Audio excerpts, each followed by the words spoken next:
Nate, have you seen the latest set of tweets from the US State Department? Well, this is new to me. I had seen them, and yeah, I was quite shocked. Good. Yeah, I think it's good. I think it's a little bit of a win, and that's an understatement because I think it's a pretty massive win, really. So there's a series of tweets here, but the first one reads: "Mass migration poses an existential threat to Western civilization.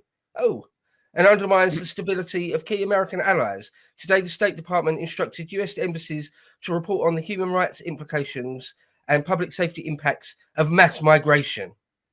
Now, before we go on, one thing I'll say for people that might not know, people that might not be American, or even Americans that may possibly not know, the State Department is the Department of State which is responsible for foreign affairs.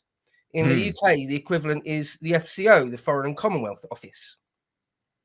Now, back when we was an important country, the Foreign Office, as used to be, was a very, very powerful organisation, right? If they said jump, a lot of the world would have to say how high, right? Now, there's lots of gangs in the world, if you like, lots of gangs, or lots of cabals, and arguably the two most powerful in the world are the Chinese government and the US government. They're the two most powerful gangs in the world, right? And to this day, the State Department is arguably the most powerful of them all, right? It's quite often the Pentagon, the US military, takes its lead from the State Department. You have foreign policy first, and then you end up sort of, if you ever do, end up acting on it. So if the State Department says something, it's sort of important. You should listen. They're like it's a voice of real power in the world, right? And quite often, whatever the State Department wants, the State Department gets one way or another, even if they have to like change regimes, right? If you're Saddam Hussein or Gaddafi or something, and the State Department says they're coming to fuck you up, you should probably listen. They're a powerful gang.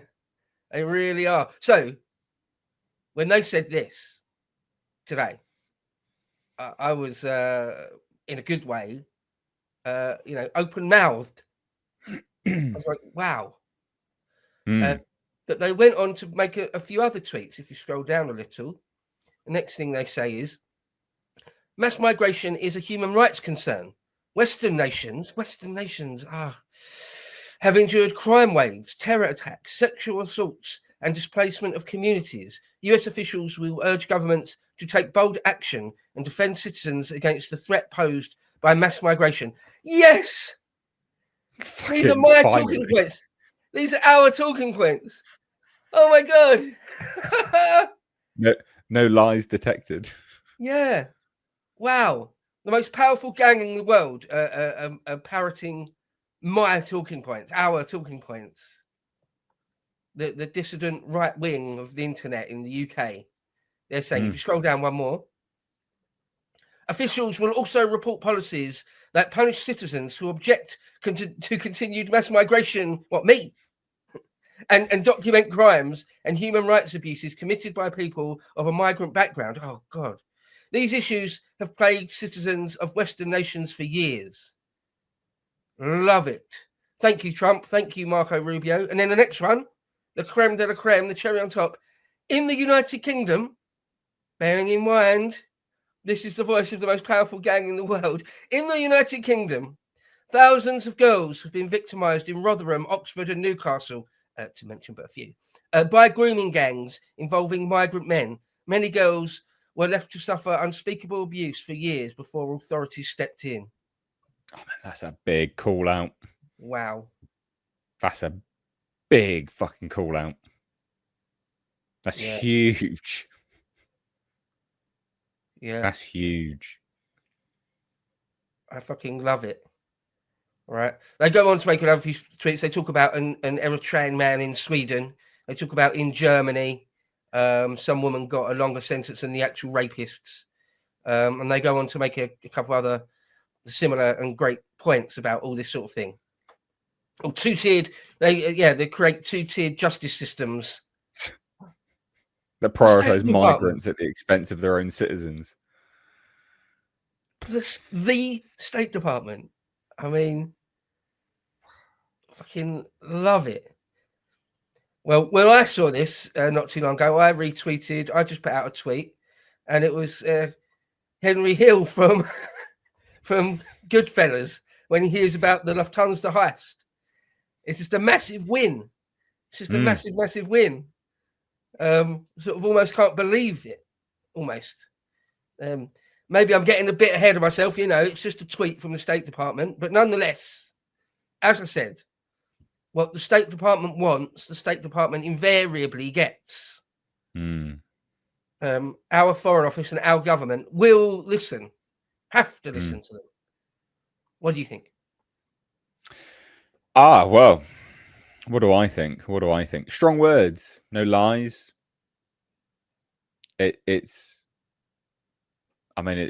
beautiful. It's a thing of true beauty to see it all laid out from an official department, the official department of the superpower, the world's superpower, going, hold on, you are displacing your natives. We're not happy with this. There's some stuff going down that we're not happy. What are you doing? Yeah, I love it. There's no way you can argue with it, really. You can't argue with anything here. And I do wonder, when I see things like this publicly stated, I mean, good God, the stuff being said behind closed doors must be massive. It must be massive. Now, I guess there's a few ways of looking at it. Am I getting a bit ahead of myself? Is it brilliant? Is it not? Should I put on my little tinfoil hat for 1 second and say, well, the US has a massive migrant issue at the moment as well. They have a huge legal migration issue at the moment as well. Are they, H-1Bs, hundreds of thousands of Chinese students? Are they trying to shift the focus?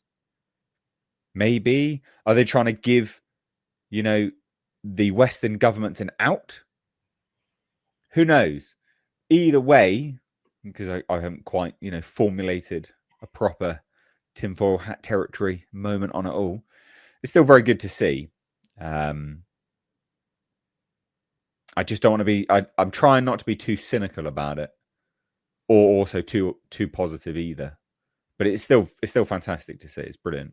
What do you think, anyway? Yeah, I just sort of couldn't believe my eyes at first. Really, we're getting recognition. We're getting recognition for two-tier justice for the Pakistani rape gangs and just the general being flooded by foreign people, mass migration. And of course, the next thing is talking about mass remigration, isn't it? That's the next thing, obviously. And these are the points that we've been demonized for years. For years and years, that if you dare notice this stuff and say anything about it, you're persona non grata. You're no longer able to have a political career. You're no longer able to speak in the mainstream media. For years, all these things. And now Rubio at state under the supervision of Trump and Vance, they're saying it. Right? I just think I think it's great. It's a win. I take it as a win. It's sort of also a bellwether. It sort of says the way the winds are blowing. If you wanted, could you ask for much more of an indication of the way the conversation is going? Well, when the State Department says something, it's like a paper bull. If they say quit, not only should you quit, you should run. So I love to see it. I love to see it. There's just no way that the halls of Whitehall won't take notice of it. You don't think that they've been subverted enough? You don't think that there's too many Muslims that work there? Because we know that there's the Muslim civil servants that have their own network. They're sort of pushing for more Muslims to work there. You don't think that they'll just go, shut up? Yeah, I mean, maybe, quite possibly. I think there's some exceptions in the Home Office. But I think, by and large, the old men, i.e., the permanent secretaries at the various senior departments in Whitehall, they're still largely Sir Humphrey types. They're still largely old white Oxbridge dudes. And although you're quite right to say there's like this sort of this Muslim cabal within a lot of our civil service, largely still it is Sir Humphrey types. Now, thank God. yeah. Not that they're not like pussy No, for willows, this but though, they're thank God, goddamn because then commies. they'll actually pay attention to this, right? Like for Hopefully, this side of things, yeah. I mean, our actual Prime Minister and Foreign Secretary probably will do whatever they can to ignore it, but it's there now. It's out there. It's been said. It's sort of formally on paper, so to speak, digitally at least. And our next government, even if it's reform, are likely to take it more seriously. It's like you've got cover from the big boy in the playground to start acting on stuff, Well, because it's big language, isn't it? I mean, officials will scrutinize policies.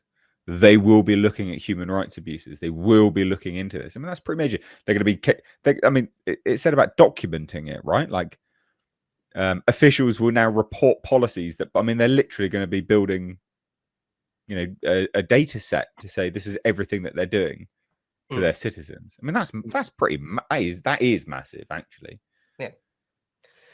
Because one of the ways the State Department and the United States more generally wields its power, it's not through gunboat diplomacy particularly, although historically in the 20th century they're not all that scared of sending in the Marines or a few attack helicopters wherever they want. But the way they often work is the State Department says to their equivalent, to the Foreign Office of whatever country they're dealing with, the State Department says to them, look, do what we want, otherwise we'll sanction you. Do what we want, or we just simply won't buy the stuff you're selling. That's how it starts quite often. So once again, when the State Department says something, most of the world, unless you're truly their enemy, like North Korea, or you've got a flag of your own, like China or Russia, most of the world are like, oh shit, the State Department's sort of told us to do something. We kind of got to do it. God, I hope you're right. I do hope you're right. I'm trying to not be too negative about it, but I do hope you're right. Fingers crossed, Nate. Fingers crossed. Fingers crossed, indeed.